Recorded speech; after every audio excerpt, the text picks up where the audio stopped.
오늘 요한일서 5장 1절에서 12절의 말씀으로 세상을 이기는 승이라는 제목으로 말씀을 전하겠습니다. 우리 정말 오래간만에 지금 예배당에서 모이신 우리 최소한의 인원으로 모이려고 했는데 지금 실질적으로 조금 인원이 우리 오래간만에 만났으니까 좌우의 분들과 한번 손 흔들어서 인사를 한번 나누죠. 반갑습니다. 아유 참. 우리 온라인에 계신 분들도 안녕하셔요. 우리 민지 씨 안녕하시고, 자슈아, 서린이 다 안녕하시고.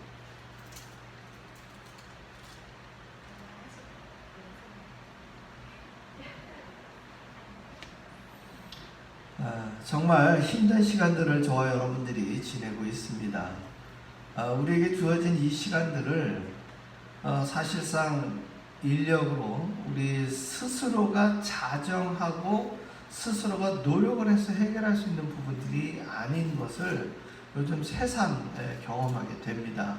수치상으로도 나오고 있는 지금 이 코로나 바이러스 확진자가 5월 21일 이후로는요, 전 세계적으로 날마다 몇 명씩 늘어나고 있는지 아십니까? 지금 1000명?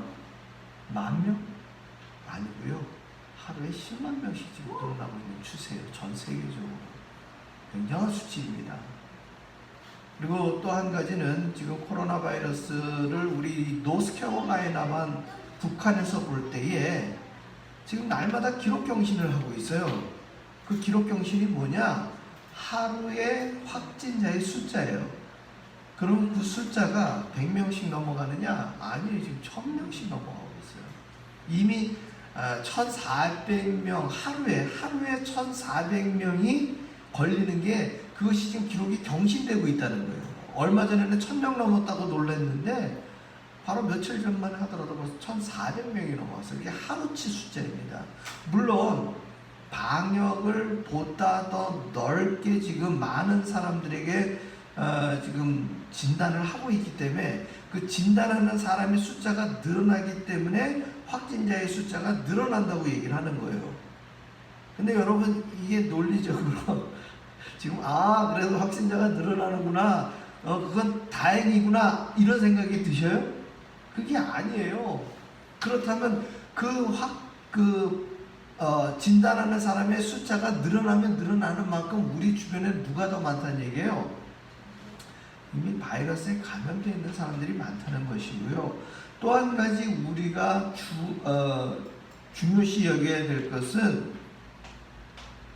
무증상 감염자들이에요. 무증상 감염자라는 것은 아시다시피 코로나 바이러스가 지금 저와 여러분에게 있는데도 불구하고 우리가 느끼지 못하는 거예요.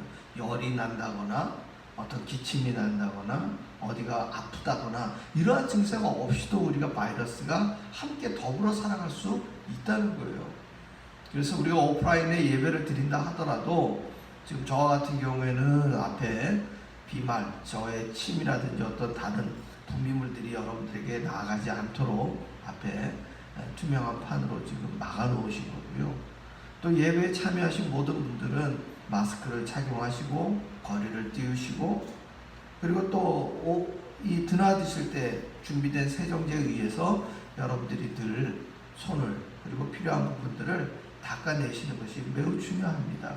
예배드린 이후에는 또 다른 소독제로 여러분들이 앉은 자리와 여러분들이 터치하신 모든 부분들에 대해서 우리가 다시 한번 소독을 하는 것이 지금 이 코로나 바이러스에 더불어 살고 있는, 아직 완전히 해결된 게 아니잖아요. 그래서 더불어 살고 있는 우리에게 주시는 지혜로운 예배자의 모습이고, 또 여러분들의 일상으로 돌아가셔도 이러한 방역 수칙은 우리가 정말 잘 지켜내야 지금 이 코로나로부터 우리가 최대한 우리의 삶의 자리를 지켜나갈 수 있을 줄 믿습니다.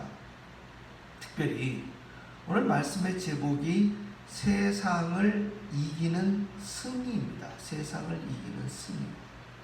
첫 번째는 코로나 바이러스를 통해서 우리가 바이러스를 이겨야 되는 그러한 승리의 수칙이 있어야 되겠고요. 두 번째는 우리가 잠깐 언급드렸지만 조지 플로이드 사망 사건으로 인해서 지금 미네소타주에서 벌어진 이 흑인 일반인 한 명이 경찰의 과잉 진압으로 인해 갖고 사망한 사건이 벌어진 거예요. 지금 미국 전역으로 시위대가 확산이 되어졌는데 어제는 장례식이 우리 페이필에서 있었어요. 이유인즉 사는 곳은 미네소타주에 있었었지만 그 조지 플로이드의 태어나고 또 가족들이 살고 있는 것이 공교롭게도 우리 노스캐롤라이나 페이필 지역이었어요. 그래서 어제 또 많은 사람들이 그 장례식을 겸해서 많은 시위들이 있었습니다. 한 가지 그나마 다행스러운 것은 초창기에 시위대를 가장한 이 약탈자들이 있었어요. 아시다시피 우리 스카고에 있는 월마트에도 시위대를 가장한 약탈자들이 있었었고, 아시는 바와 같이 뉴욕이라든지 대도시에는 유명 상점들이 아예 조직적으로 약탈의 대상이 됐던 것을 우리가 보아 알게 되었습니다. 그래서 나라에서도 경찰과 또 방위군들을 투입을 해서 평화적인 시위를 하는 사람들과는 구별되어져서 이 약탈을 하는 시위대, 사실은 그 사람들의 시위대가 아니라 말 그대로 강도요, 도둑질하고 노략질하는 자들이지요. 그들은 엄하게 구속하고 엄하게 법적으로 다스리겠다라고 공포를 했기 때문에 그 공포 이후에는 지금 확연하게 이 불을 지르거나 약탈하는 사람들은 눈에 띄지 않은 것이 다행스러운 상황입니다.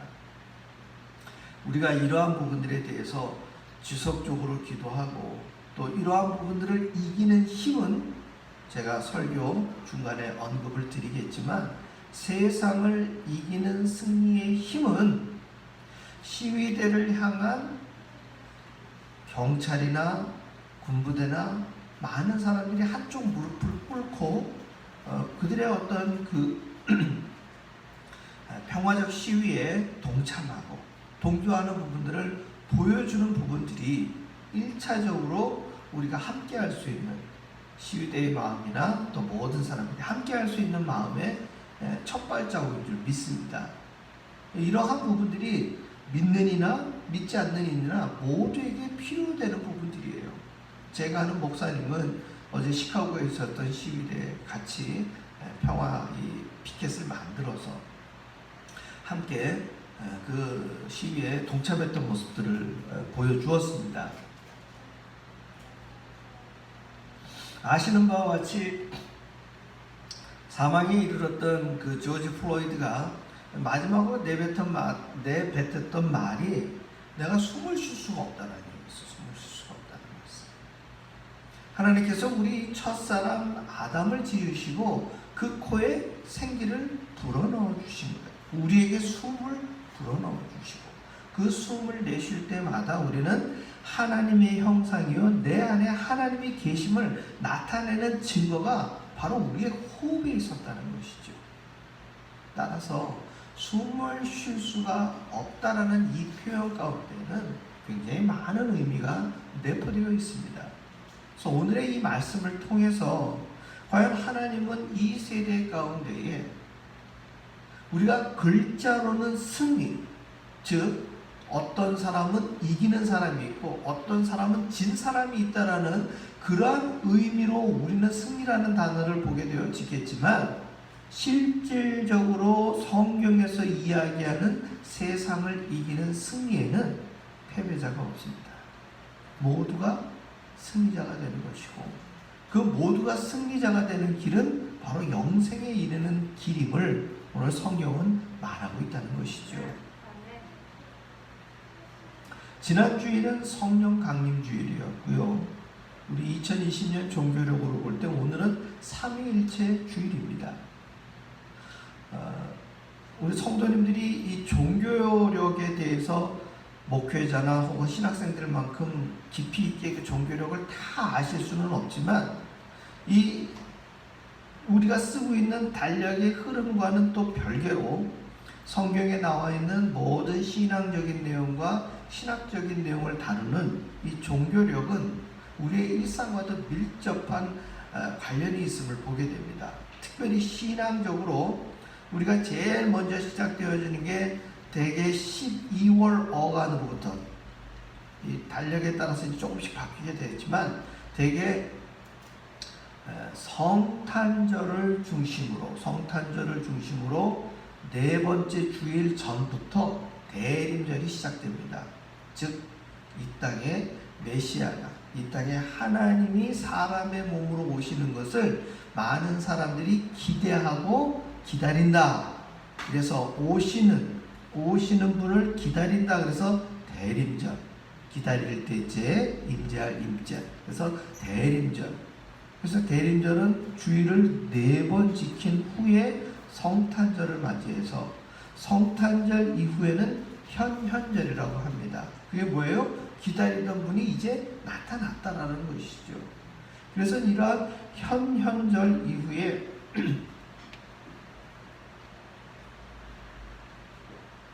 우리가 예수님이 이 땅에 오심을 기리다가 여러분들 잘 아시는 것처럼 부활절을 중심으로 우리가 사순절을 지키게 되죠. 거기에는 6번의 주일이 들어있고요. 주일을 제외한 40일이 사순절로 지키게 되어집니다. 그래서 사순절 마지막 주일은 또 종려주일이 되고요. 종려주일로부터 한 주간을 우리가 고난주일로 섬기게 됩니다. 그 고난주일이 끝나고 돌아오는 주일이 우리가 그 유명한 부활절이 되는 거예요. 사실 우리가 이 모든 코로나 바이러스 사태가 종료가 되고 우리 성도님들이 예배당에서 다 함께 모일 때 우리가 부활절로 섬기기로 약속을 했는데, 지금 오늘 모이시는 분들이 사실 우리 예찬교회에 최대한 인원으로 모인 것이 아니라 사실은 최소한의 인원으로 모였기 때문에 이 모임 날을 또 부활절로 섬기기에는 저 개인적으로도 그렇고 우리 모두에게도 그렇고 아쉬운 점들이 너무 많아요. 그래서 조금 더 그 아쉬움을 뒤로 하면서 우리 부활절 예배를 함께 드리는 그날을 우리 역시 기대하며 기다려보자는 것이죠. 그리고 부활절이 지나고 난 다음에 또 시간이 지나서 우리가 아시는 그 부활하신 예수님께서 제자들에게 보이신 기간이 40일이에요. 그래서 40일이 지나고 얼마 지나지 않아서 예수님이 뭐라고 얘기하시느냐? 부활 승천하시는 예수님께서 감람산에서 제자들에게 얼마 지나지 않아 보혜사 성령님이 너희에게 오실 터이니 너희는 흩어지지 말고 모여서 기도하라고 이야기를 합니다. 그래서 마가의 다락방에 제자들이 모여서 기도할 때에 여러분들이 잘 아시는 강하고 급한 바람이 불고 또 각 사람 머리에 불과 같은 것이 임하여서 성령의 임재가 나타났음을 사도행전 2장에서 이야기하는 거예요.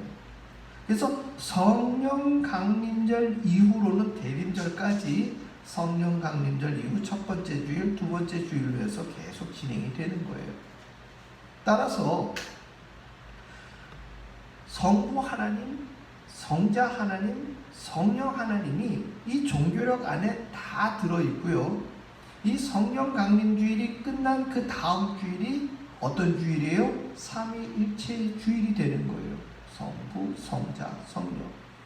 그래서 우리의 이 삼위일체 하나님에 관련된 부분들은 매우 중요한 의미가 담겨져 있습니다. 가끔 주일학교 선생님이나 혹은 이단에 속한 사람들이 이 삼위일체 하나님을 설명을 하기 위해서 이런 얘기들을 하죠. 물을 근거로 들어갖고 얘기를 하는 거예요. 물은 얼게 되면 얼음으로 나타나고 녹으면 물로 나타나고 또 이것을 끓이면 수증기로 돼가지고 기체가 된다는 것이죠. 그래서 우리가 눈에 보이는 물리적인 세계 가운데 고체, 액체, 기체, 물이라는 속성은 같은데 형태가 이렇게 세 가지가 다르게 나타난다. 이렇게 설명을 하게 되어지면 그게 초기 1세기에 등장했던 양태론적 이단자들이 이야기하는 하나님에 대한 속성을 설명하는 잘못된 내용입니다. 왜 이게 잘못됐느냐? 삼위일체라는 이 속성은 누구에게만 해당되는 내용이냐? 이 하나님, 삼위일체 하나님 안에만 있는 아주 고유한 속성이에요. 그래서 이것은 우리 이 하나님이 말씀으로 창조하신 이 피조 세계에 우리 하나님과 동일한 속성을 가진 게 있을 수 있어요, 없어요? 그건 있을 수 없다는 거예요. 하나님의 고유한 속성이기 때문에. 그리고 우리는 그것을 사람들의 언어와 신학적 논리로 아무리 설명을 해도 그걸 우리가 다 이해할 수 없다는 거예요. 우리 인간의 이성과 우리 인간의 지식은 다 뭘 갖고 있어요? 한계를 갖고 있기 때문에. 그것은 우리 사람들 자신이 하나님이 만드신 피조 세계의 일원이어서 우리 안에도 역시 뭐가 존재하는 거예요? 한계가 존재한다는 것이죠. 그래서 이 한계를 완전히 넘어서는 예수님이 다시 오셔서 우리가 홀연히 변화되어지고 죽은 자들이 살아나는 그 시점에, 우리가 예수님과 함께 영생에 이르는 그 시점에, 그리고 하나님이 만드신 새하늘과 새 땅에서 우리가 살아가는 그때에 우리는 비로소 삼위일체 하나님을 눈으로 보고 우리가 겪으면서 영생의 삶을 누리게 된다는 것이죠. 따라서 아직까지 이것이 다 이루어지기 전인 not yet. 그러나 오늘 사도 요한의 이 표현을 들어서 오늘 보시게 되면 7절과 8절에 보면 증언하는 이가 셋이니 성령과 물과 피라, 또한 이 셋은 합하여 하나이니라 라고 설명하고 있어요. 사도 요한 본인도 눈으로 직접 예수님을 만나고 3년 동안 공생의 기간에 겪음으로 인하여, 그리고 마가의 다락방에서 성령의 임재를 경험하고 유대인으로서 그들은 오랜 시간 동안 하나님을 섬겨온 이들이지만 그들이 설명할 수 있는 성경의 내용으로는 이것이 처음이자 마지막으로 사도 요한이 설명할 수 있는 본체가 여기에요. 여기까지. 이것을 우리는 어떻게 하는 겁니까? 믿는 거예요. 우리가 이것을 믿는 것이지, 이것을 아까 말씀드린 대로 인간의 이성으로 그래서 삼위일체 하나님이 이렇게 된 거구나라고 우리가 전체로 이해할 수는 없다는 것이에요. 그리고 사도 요한은 삼위일체 하나님을 설명하기 위하여 이것을 썼다기보다는 지금 사도 요한이 살아가고 있는 상황 가운데 많은 사람들이 어쩌면 오늘을 살아가고 있는 우리보다 더 혼란이 극심한 시간일지도 몰라요. 왜요? 예수를 믿는다는 사실 하나만으로 코로나 바이러스가 아니라 로마 군인들과 유대 병정들이 어떻게 합니까? 잡아다가 죽이고 있는 상황이잖아요. 즉 예수를 믿는 믿음은 내가 죽을 수도 있다라는 이러한 상황에 놓여져 있는 종말론적인 신앙의 삶을 살고 있는 것이 바로 사도 요한이 살고 있었던 신앙의 시간들이에요. 그래서 그들에게 성령이 어떻게 존재하고 있는가, 내 안에 어떻게 성령이 있는지를 확신할 수 있겠는가, 이것을 지금 막 예수를 믿기 시작한 이들에게 가르치고 설명하는 방편 중에 하나가 뭐예요? 우리도 이제 그 일들을 행하지만 처음 예수를 믿은 이들에게 세가족 공부를 시킨 다음에 물로 무엇을 줍니까? 세례를 줘요. 우리가 물로, 목회자가 물로 세례를 줄 때에 모인 성도님들은 어떻게 인식하느냐? 오늘 세례받는 저 사람에게 성부, 성자, 성령님이 함께 임재하신다는 것을 믿음으로 받아들이는 것이지, 그 시간에 그분 머리에 비둘기가 내린다든지, 예수님 세례받을 때 비둘기 같은 성령님이 임재하셨잖아요. 그 세가족분 머리에 비둘기 같은 성령님이 임재한다든지, 혹시 마가의 다락방에 임재했던 불과 같은 성령님이 임재하는 걸 우리가 매번 눈으로 확인합니까? 그거는 아니에요. 그런 어떤 물리적인 현상이 나타나지 않는다 할지라도 우리는 성경에 기록되어 있는 이 모든 말씀을 통해서 그 시간에 삼위일체 하나님이 그 세 가족에게 세례를 받는 그분에게 임재한다는 걸 모두가 어떻게 하는 거예요? 믿는 거예요. 그리고 그 세례를 받는 이 역시도 비록 물리적으로 세례를 받는다 해서 자신에게 어떤 빛이 난다든지 갑자기 아주 예뻐진다든지 아주 잘생겨진다든지 이런 물리적인 변화가 있느냐? 그거 아니에요.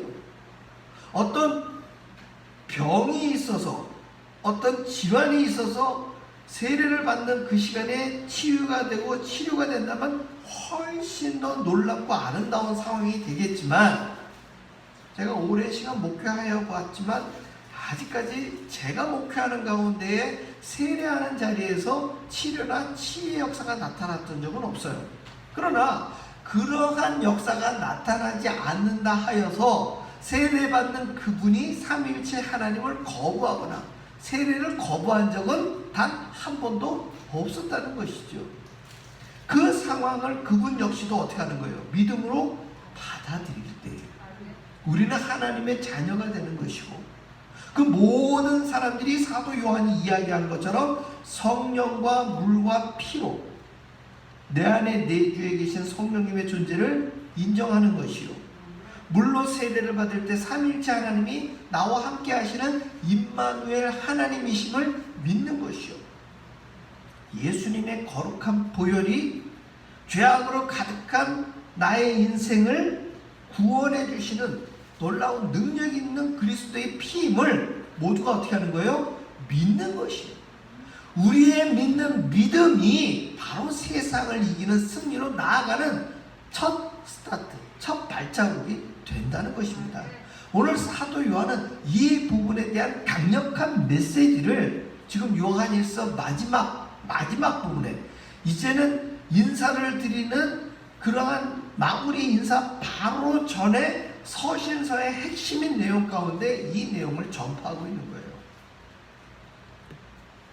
이것을 제가 다시 한번 1절로부터 4절까지 천천히 읽어드릴 때에 사도 요한의 정말 유언과 같이 믿는 이들의 공동체에 전달하고자 하는 이 노사도의 모든 신앙 고백의 핵심이 담겨 있다라는 그러한 생각을 가지시고, 오늘 요한일서 5장 1절로 4절을 여러분 비록 하상범 목사의 목소리이지만 사도 요한이 주시는 목소리라고 생각을 하고 여러분들이 한번 귀로 듣고 눈으로 한번 따라 보시기 바랍니다. 예수께서 그리스도이심을 믿는 자마다 하나님께로부터 난 자니, 또한 낳으신 이를 사랑하는 자마다 그에게서 난 자를 사랑하느니라. 우리가 하나님을 사랑하고 그의 계명들을 지킬 때 이로써 우리가 하나님의 자녀를 사랑하는 줄을 아느니라. 하나님을 사랑하는 것은 이것이니 우리가 그의 계명들을 지키는 것이라. 그의 계명들은 무거운 것이 아니로다. 무릇 하나님께로부터 난 자마다 세상을 이기느니라. 세상을 이기는 승리는 이것이니 우리의 믿음이니라. 아멘. 보세요. 유대인들은 모세의 율법을 지키느라고 날마다 그 글로 되어 있는 계명들을 암송하고 그 계명들을 어길까봐 매번 두렵게 살았던 사람들이에요. 그러나 오늘 사도 요한은 이런 계명들을 어렸을 때부터 지켰던 유대인 중에 한 사람으로서 지금 예수님께서 세상을 이기는 계명은 그렇게 모세의 율법처럼 사람의 삶을 속박하고 자유를 제한하는 그러한 계명이 아니라는 거예요. 결코 무겁지 않다는 것이에요. 수고하고 무거운 짐진 자들아 다 내게로 오라. 내가 너희를 어떻게 하겠다고 그랬어요? 쉬게 하리라. 그 예수님의 말씀이에요.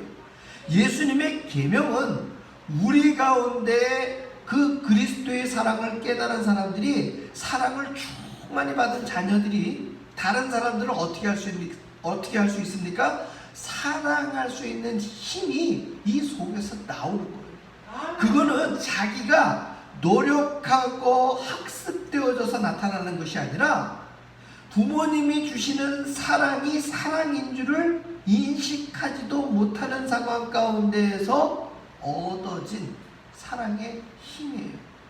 엄마의 품에서 젖을 먹으면서 엄마의 따뜻한 품을 지성이 아니라 그의 삶을 통해 인지한, 피부로 그의 생애의 시간들을 통해서 인지한 자녀의 능력을 부모가 공급해 준 거예요. 이것은 가르쳐서 되는 것이 아니라 삶을 통해서 전달된 것이에요. 예수님은 3년의 공생의 기간 동안 많은 하나님의 말씀들을 전달했지만 가장 핵심적인 것은 함께 살아가는 동안 섬김과 희생으로 그 제자들에게 하나님의 사랑을 보여주신 거예요. 십자가의 마지막까지 죽으시면서 다 이루었노라고 말씀하신 예수님의 그 고백은 지성과 이성에 호소한 것이 아니라 당신의 삶을 통해 제자들과 모인 무리들에게 보여주신 거예요. 심지어 부활하셔서 내가 사흘 만에 다시 살아나리라 하신 그 말씀까지도 어떻게 하셨어요? 직접 실천으로 보여주신 거예요. 인간의 역사 가운데에 그렇게 다시 살아나셔서 영원한 삶을 누린 사람은 단 한 명도 없었다는 것이죠. 예수님이 살려내신 나사로, 회당장 야이로의 딸, 그리고 구약에 나타난 엘리야와 엘리사가 살려낸 그 사람들조차도 다시 한번 죽을 수밖에 없는 인생의 길에 놓였지만 예수님만큼은 부활하신 이후에 죽음을 더 이상 보지 않으셨고, 이제는 그 예수 그리스도를 믿는 모든 이들에게 이 영생의 삶을 허락해 주신 것이에요. 오늘 사도 요한은 이렇게 얘기하죠. 5장 11절과 12절에 이렇게 이야기합니다. 또 증거는 이것이니 하나님이 우리에게 영생을 주신 것과 이 생명이 그의 아들 안에 있는 그것이니라. 아들이 있는 자에게는 생명이 있고 하나님의 아들이 없는 자에게는 생명이 없느니라. 할렐루야. 우리에게 필요로 된 것은 엑스레이를 찍었을 때 내 안에 예수님이 계신가 계시지 않는가, 눈에 보이는 물리적인 현상이 아니라 예수 그리스도께서 보여주신 그분의 섬김과 희생의 도, 즉 하나님의 사랑이 내 안에 있는가 있지 않는가를 증거한다는 거예요. 코로나 바이러스로 인하여 모든 사람들이 두렵지만 우리는 오늘 이 자리에 모여서 예배를 드립니다. 우리 안에 하나님을 향한 사랑이 이 예배당에 모이기를 원하는 간절한 기대와 소망이 있었다는 거예요.